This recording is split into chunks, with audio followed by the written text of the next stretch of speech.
The Bowerbird, Chapter 1. We've been here for 2 weeks. I'm still not well enough to start at the local school, but the weather has been balmy. Or is it balmy? Yes, it probably is balmy. Balmy means daft. The sun has shone on us most days since we moved, and I feel that my heart is going to mend enough to have the operation that could give me a few more years of life. It's a cold night and the sky is clear. Stars are appearing one by one. I wear my distance specs to see them, otherwise it's all a beautiful blur. I sit in my window on a stripy cushion and feel happy. The lights of the little town are twinkling below me, and there's a nearly full moon, its blue-white wedding veil draped across the bay. The lighthouse winks its bright eye every 10 seconds. I did have a bedside lamp on, but moths kept coming in the window to commit suicide. Why do insects that choose to fly around in total darkness have a fatal attraction for hot light bulbs? It must be balmy. Or maybe a hot bulb gives off a smell like female moths, and the male moths are attracted to it for that reason.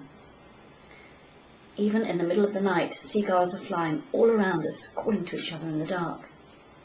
The wind has got up, and the gulls are lifting on invisible currents, and then swoop fast like shooting stars. Our young gull is crouched on the ridge of the roof, his head poking out over the top, watching the adults and whining pathetically. There must be some juvenile gulls up there learning how to fly and land cleanly on the rooftops and chimneys, just as if they're alighting on cliff ledges. I scrunch up under a warm, woolly blanket, with my feet up, and Charlie keeps trying to get comfortable, but there's no horizontal bit. She prefers me to be flat in bed, so she can warm herself on my tummy or my chest.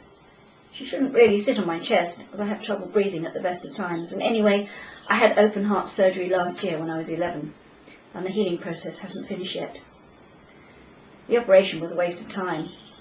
It was supposed to be one of 3 procedures to repair the various heart defects. When I was opened up, they could see that I had no pulmonary artery, not even an excuse for one, and there was nothing to build on. So the surgeon just closed me up again. I now have an amazing scar that cuts me in half almost, as if I've survived a shark attack. Poor Charlie, she doesn't understand why I don't want her on my chest. I reluctantly leave the starlit night and get into my bed. I'm reading a really good book by Mary Webb called Gone to Earth. It's about a girl who has a pet fox. Mary Webb has written several other books. I have to look out for them at car boot sales or in the second-hand bookshop, as they're so old they're probably out of print.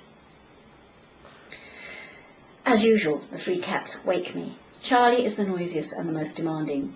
As soon as there's a glimmer of daylight, she starts on at me to get up and feed her. She meows loudly and jumps on the bed and marches up and down on one spot as if I'm her mother and she's trying to make the milk come. She sounds quite cross. If I pretend to sleep, she gets really irate. The other 2 are more patient, but they stare accusingly. I can feel their eyes on me. Flo sits on the chest of drawers and Rambo on the window seat.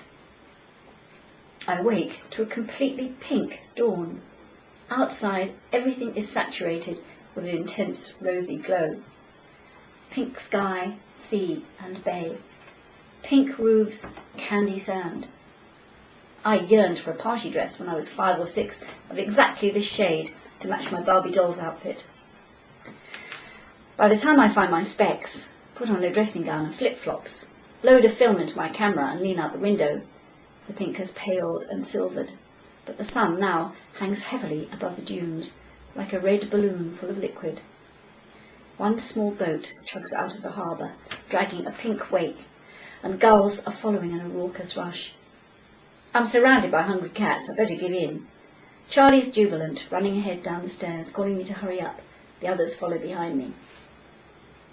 I have to go to the bathroom first, and this really makes Charlie cross. She never knows whether to come in with me at this point, because she usually spends bath time with me, but now she can only think about her rumbling stomach.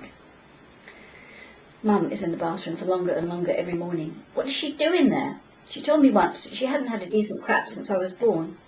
First I screamed all the time. Then as I got bigger, I banged on the door and yelled. When I was a baby, I screamed for 21 hours once. She wasn't in the bathroom all that time, of course. She says I'm lucky to be alive, as she nearly strangled me several times.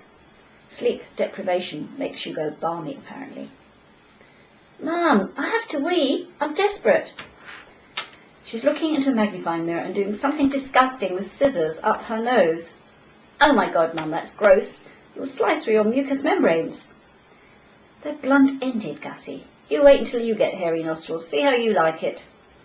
Hopefully, I won't live that long.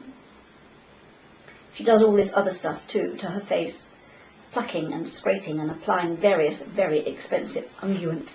What a lovely word, unguents.